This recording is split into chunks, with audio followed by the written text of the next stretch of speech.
Tiba-tiba? Apa iya? Kelihatannya sih begitu.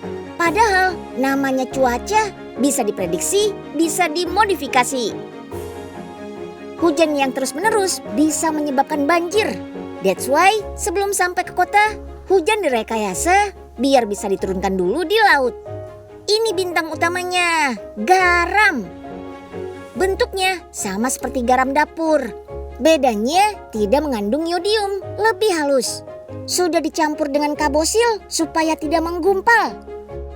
Diangkut dengan pesawat, garam ditebar di awan hujan. Gak pakai lama, dalam waktu 5 menit, awan yang ditebar garam bakal jatuh jadi hujan. Ada info-info unik nih soal hujan. Pas mau hujan, biasanya kan ada aroma khas tuh. Bau apa ya itu? Sebelum hujan, udara bakal lembab. Saat lembab, tanah mengeluarkan senyawa kimia bernama petrikor. Jadi, aroma hujan tuh bukan dari airnya, tapi dari tanah. Hujan kan bikin suara berisik tuh. Tapi, kenapa saat hujan tidur jadi lebih nyenyak ya? Suara hujan termasuk white noise, artinya suara berisik yang tidak mengancam. Sebaliknya, malah bikin pikiran rileks.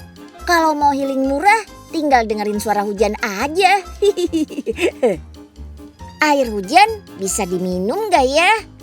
Meski jatuh dari langit, air hujan sudah terkontaminasi udara. Jadi, air hujan sebetulnya gak layak untuk diminum langsung. Harus diproses seperti air mentah biasa, baru dia bisa diminum. Meski ada pepatah sedia payung sebelum hujan, nyatanya suka banyak yang lupa atau bahkan malu bawa-bawa payung. Terutama kakak-kakak cowok nih, biasanya males bawa payung. Why? Kalau alasannya gede atau ribet, wah nggak update tuh payungnya. Payung lipat zaman sekarang lebih praktis dan canggih. Mau dibuka, tinggal pencet. Mau dilipat, pencet lagi. No ribet-ribet. Ada payung transparan ala-ala Jepang. Ada juga payung dengan berbagai motif. Khusus buat pengendara mobil, ada payung terbalik.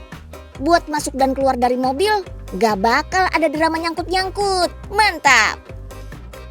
Meski banyak jenisnya, memilih dan merawat payung juga ada triknya nih.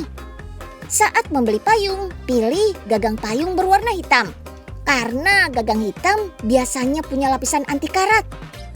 Pilih payung yang jumlah jari-jarinya 8 atau 10. Makin banyak, payung makin kuat menahan hembusan angin dan risiko patah. Nah, untuk merawat kainnya, jangan langsung melipat payung setelah dipakai hujan-hujanan ya. Biarkan kering dulu. Setelah dilipat, pastikan mengikuti arah tali pengikatnya. Kain payung jaminan awet dan gak cepat rusak deh. Genangan air saat hujan bikin sepatu basah, kotor dan lembab. Yang perlu disiapkan untuk antisipasi hujan adalah semprotan anti air. Tinggal disemprot ke sepatu dengan jarak kira-kira 10 cm. Tuh lihat deh, airnya langsung ngalir loh. Coba kita bandingkan dengan sepatu tanpa semprotan. Yang satu air bisa ngalir dengan mudah. Yang satu menyisakan bekas di sepatu. Prinsip kerja semprotan ini mirip dengan daun talas. Karena memiliki semacam lapisan lilin, daun talas akan bersifat hidrofobik atau menolak air. Jadi gak basah deh. Semprotan ini akan melapisi benda yang disemprot dengan semacam lapisan minyak. Sehingga akan mencegah segala bentuk cairan menyerap pada celah kain. Setelah disemprotkan, cairan tidak akan menyebabkan perubahan warna, perubahan tekstur, atau menimbulkan bau pada objek yang disemprot. Semprotan ini diklaim bisa bertahan hingga 8 bulan loh. Wih, gak perlu takut kebasahan selama musim hujan dong.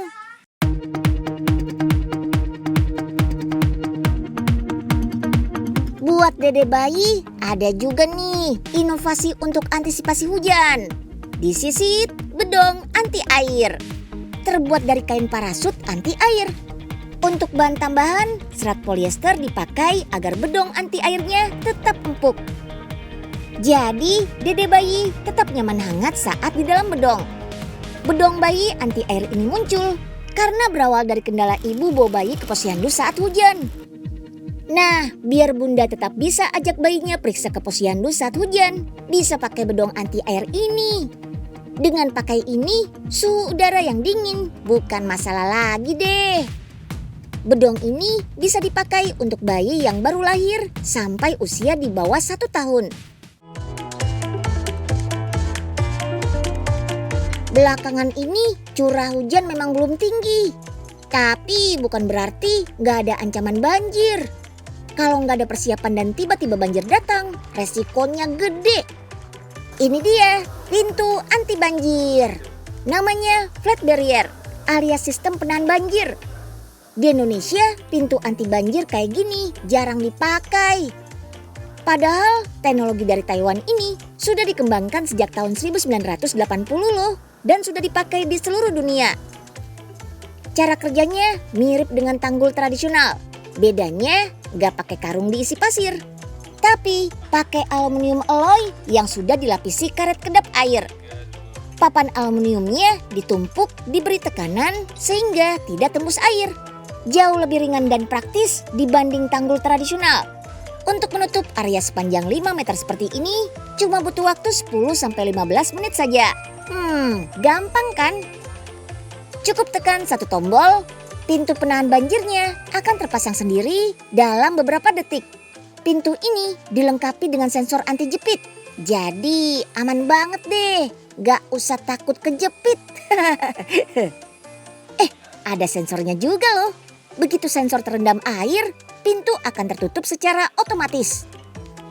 Kalau banjir melanda saat nggak ada orang di rumah, pintu tetap bisa menutup secara otomatis. Kita uji coba pintunya. Karena dilengkapi dengan tiang penopang, pintu ini bisa menahan banjir setinggi 1 meter. Tapi bisa lebih juga kok, menyesuaikan dengan ketinggian pintu. Pintu anti banjir ini bisa didapat mulai dari harga 20 juta rupiah. Tergantung dari jenis dan lebar pintunya. Memang agak mahal jika dibandingkan dengan tanggul tradisional ya. Tapi untuk mencegah kerugian besar akibat banjir sih sebanding ya.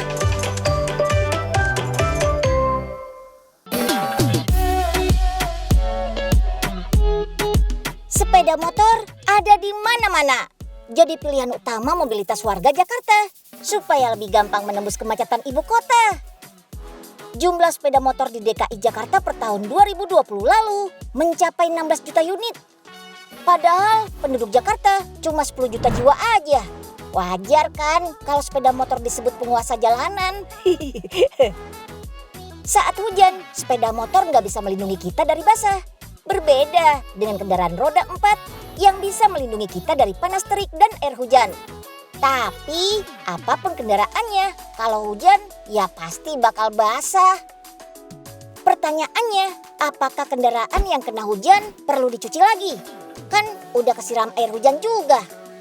Jawabannya, iya. Kendaraan yang habis kehujanan perlu dicuci lagi.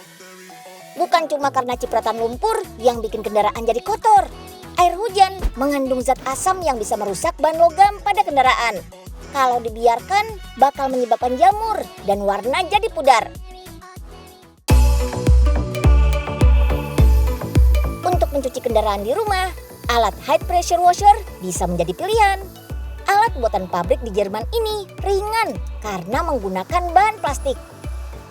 Suhu air yang bisa digunakan alat pembersih ini minimal 8 derajat Celcius dan suhu maksimal di 40 derajat Celcius.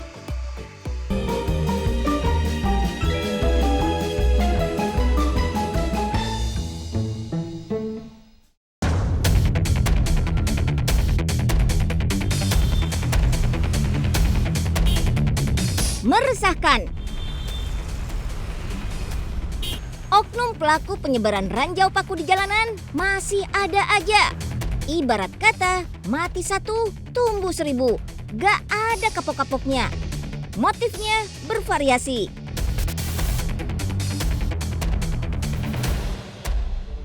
Udah jadi rahasia umum nih, kalau penyebar ranjau paku biasanya oknum tukang tambal ban. Nggak semuanya sih, tapi ada aja yang cari untung dari korban ranjau. Detektif Unyil mau coba selidiki. Nggak bisa ditambalin ya bang? Nggak bisa ditambal bang? Iya. Kalau ganti kena berapa? Kalau ganti ban dalam dia 60.000 bang. Nggak bisa kurang lagi? Udah harga pasnya itu bang. Tanpa basa-basi, oknum tambal ban nakal bakal menawarkan langsung penggantian ban dalam dengan harga fantastis. Jangan berharap banyak, merek dan kualitas ban gak jelas. Mereka bahkan berinovasi, gak pakai paku lagi, tapi pakai jari-jari payung. Paku mahal mas. Kalau bekas payung kan banyak di tempat-tempat sampah, di tempat-tempat penampungan juga banyak. Berbahan besi dan runcing, jari-jari payung jadi ranjau paling berbahaya bagi pengendara di jalan. Ban cubles sekalipun pasti langsung bocor. Modus penyebarannya beragam. Biar nggak ketahuan, ranjau dibungkus kantong kresek atau kotak kecil bekas korek atau rokok. Ada beberapa titik yang biasanya rawan ranjau paku. Misalnya, jalan arteri berlajur cepat. Makin kencang kendaraan, makin gampang kena ranjau. Flyover juga sering jadi sasaran pelaku. Soalnya gak banyak orang yang bisa melihat aksi pelaku. Jadi wajib hati-hati ya Sobat Unyil. Pastikan tekanan roda kendaraan selalu pas. Kalau anginnya kurang, roda semakin berpotensi kena ranjau. Berdasarkan pantauan, makin kesini, modus operandi penyebaran ranjau paku di jalan tidak lagi menguntungkan oknum tambal ban nakal. Makin bahaya. Pelaku mengincar pengendara untuk dibegal. Karena semakin meresahkan, muncul komunitas-komunitas yang peduli untuk memberantas bahaya ranjau. Tim Sabar Community salah satunya. Alasan saya membentuk komunitas relawan penyapu ranjau karena saya sendiri pengalaman pribadi, saya juga pernah menjadi korban dari ranjau paku. Saya berinisiatif untuk membentuk satu komunitas yang peduli terhadap ranjau paku yang ada di jalanan. Saya bersama teman-teman rutin melakukan penyapuan ranjau di ruas jalan yang masih sangat rawan sekali, ranjau paku dan ranjau jari-jari payung. Penjaga jalanan ini rutin menyisir ruas jalan yang rawan ranjau paku. Selain menyisir, 1-2 kg berbagai jenis ranjau jalanan pasti terkumpul. Menjadi mitra kepolisian, aksi tim Sabar ini patut diapresiasi. Secara sukarela, membantu para pengguna jalan supaya lebih aman dari tindak pelaku kejahatan yang merugikan.